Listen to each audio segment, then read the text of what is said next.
Should you take them back? I'm going to give you 3 things that you should consider before you decide to take him back. I got the idea for this video from the show Sisters on BET. If you aren't familiar with the show, there is a character, Andy, and she has been dating this guy named Gary. And they have been on and off for various reasons. And so one of the times when they were off, Andy had sex with somebody else.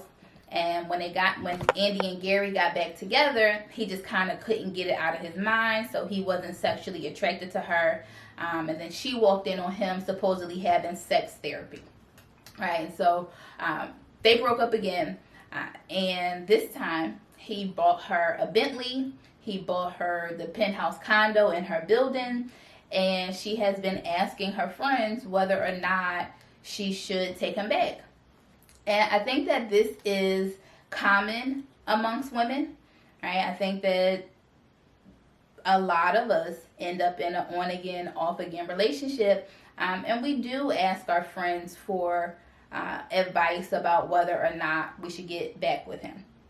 So I'm going to give you 3 things that will help you determine, come on, Ben. I'm going to give you 3 things to help you determine whether or not you should take him back. Before I give you the 3 reasons or 3 things to consider to determine if you should take him back, let me tell you 3 things that you absolutely should not consider. Meaning, these 3 things I'm getting ready to tell you, you have to ignore them when you are deciding whether or not to continue a relationship with somebody. The first thing that you should ignore is love. Yep, love.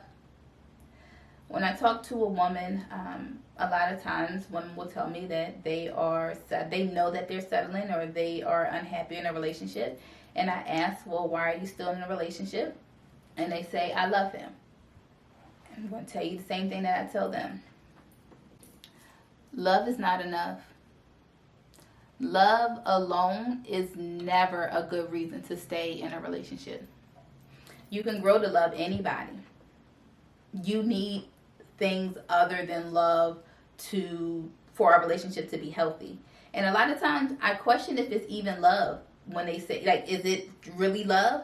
Because love is an action word, which means your partner has to be doing something to make you feel love, right? They do, you feel love. But if you are holding on to past acts, things that they did months or even years ago, as the basis for that love, is it even still love? So that's the number one thing that you should not consider, right? That should not, if you're doing a list of pros and cons, love should not be on either list. The second thing that you should not consider when trying to decide whether or not to continue a relationship is how long you've been together. Timing is not a factor of a healthy relationship. A relationship that started 2 months ago can be healthier than a relationship that you've been in for 10 years. And with this one, what I found is that people feel like they have put in so much work into this relationship, and so they deserve a certain type of relationship, or they deserve a certain person, right? And yeah, that makes sense, right? If you have put in the work for this relationship, we would hope that it yields the love and the desires that we want and need. But unfortunately, that's not always the case. If your needs are not being met, how long do you stick around? Right? If he can't give you what you want, it doesn't matter how long you stick around. He can't do it, right?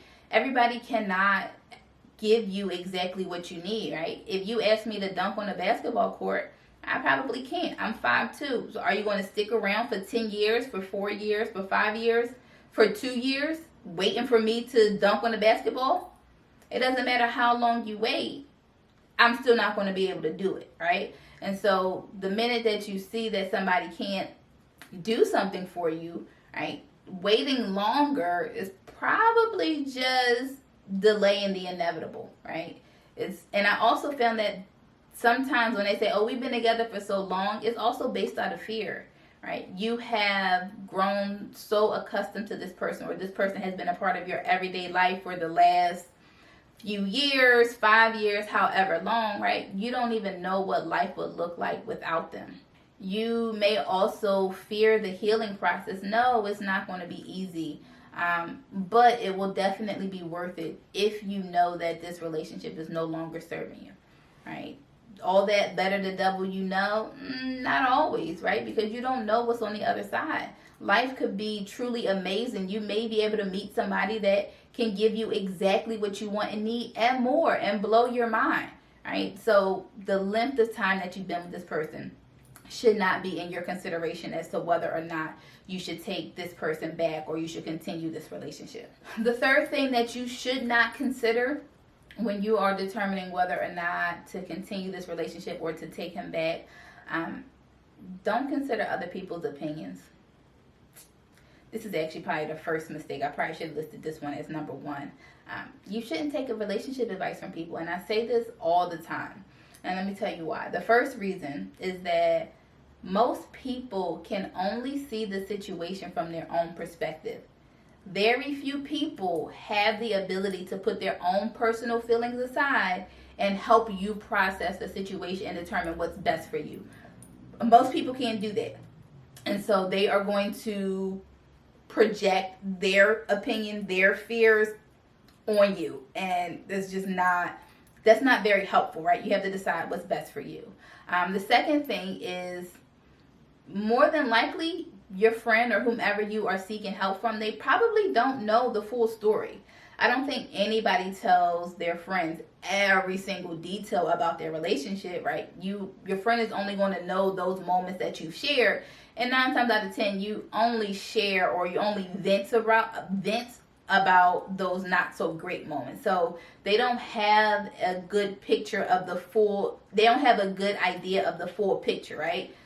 Nobody is all bad, but if you only go to your partner or only go to your friend to vent about the bad stuff, right? They don't probably have an accurate depiction of your partner. They only know the bad stuff. And then the last reason that you shouldn't take relationship advice from other people or ask people should you stay or not, right?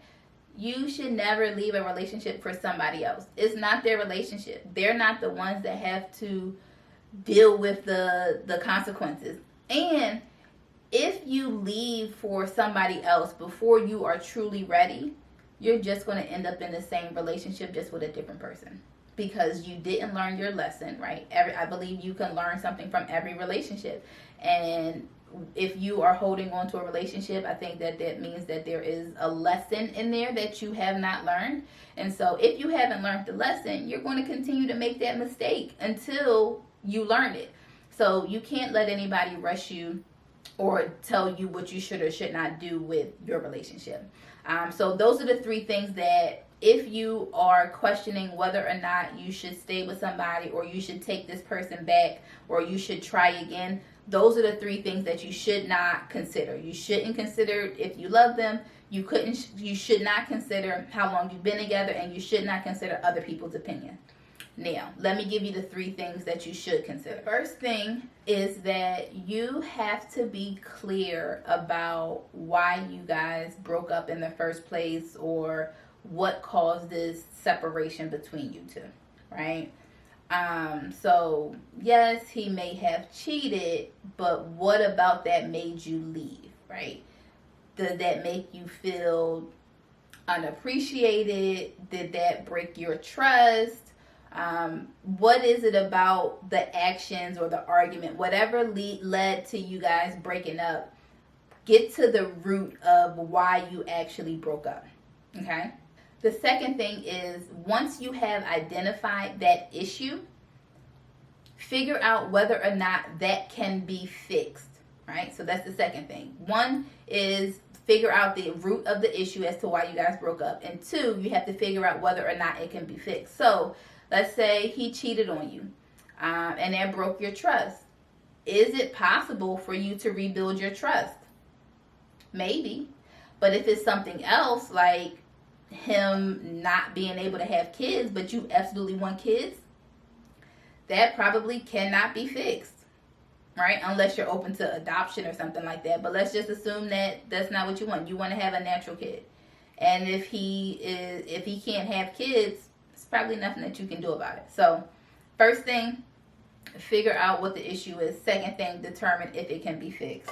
If it can be fixed, then you have to figure out how you're going to fix it before you even get back together, right? So if trust is the issue, what are you going to put in place to help you build your trust, right? You should not just get back together and let things go back to the way they were without having these corrective measures in place, right? If communication is the issue, how are you going to work on your communication? I have done a lot of videos on communication. You can go and check out my communication series. I also have a free downloadable with 10 common communication mistakes that couples make and how to fix them. So something like that will help you to improve on your communication if communication is the reason that you guys have separated. You should have some type of idea of what would fix the problem, but this really should be a collaborative effort. You should come up together with ideas or ways to fix the root of the problem, right? And I think that this is the most important, but unfortunately I think this is the part that people skip, right? I've talked to people, I've helped. So one of the things that I do pretty often is I help people process conversations or figure out how to have difficult conversations with their partner, or even if it's I want to break up with him, so we kind of walk through that. You know, how much explanation do you want to give him? And so we can work through that. And so I had a conversation with a client, and she wanted to break up with her guy. Next conversation, they were back together, which is not an issue, but my next question is always going to be, what's going to be different? Going back to sisters as an example, Gary bought Andy a Bentley and a penthouse condo, right? He's been spending money on her trying to win her back, but is that going to fix their emotional or their sexual issues? Right? You have to make sure that whatever that corrective behavior is, it actually addresses the problem. Otherwise, that problem is likely going to happen again. I remember I was talking to a guy. He just like disappeared off of the face of the earth. And it was so strange because the last time we had spoken, he traveled a lot for work. So he was driving to wherever he had to go for work. And we were on the phone for like a minute, like over an hour. And then once we hung up, he got to his destination, we hung up. I literally didn't hear from him again. So I got nervous that something happened, like something was wrong. I felt like we had a great conversation. Now you're not answering. I was so concerned, like sending emails and all of that, going unanswered. He pops up a couple of months later and just tried to act like nothing happened. Wait a second, sir. We got to back up. And so I told him, like, we can't continue this until we have a conversation about what happened. Like, you just fell off the face of the earth. What happened? And he said he felt like he disclosed too much information about his past, which he didn't. And he thought that I was going to try and step in and fix it. Sir, you got me confused. My superwoman days are over.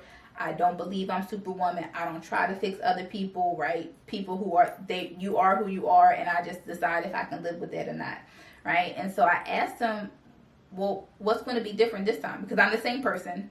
We still have to share about each other. So every time you share, are you going to feel like you overshared even though you didn't? Or like, what's going to happen here, right? And so we had to have that conversation before I would allow him to come back. After you've asked yourself these 3 questions and you know what the problem is, you decide that it can be fixed and you want to fix it, right? Have a conversation with your partner to figure out what corrective measures you're going to take moving forward, right? You have to do it together. Now, if for some of you, after you answered these questions, or once you get to the second one, you're going to say, no, this is irreparable, right? We cannot fix this. You cannot forgive him for whatever. And that's your answer right there. And even if you feel like the answer is no, you may still go back and forth for a little bit.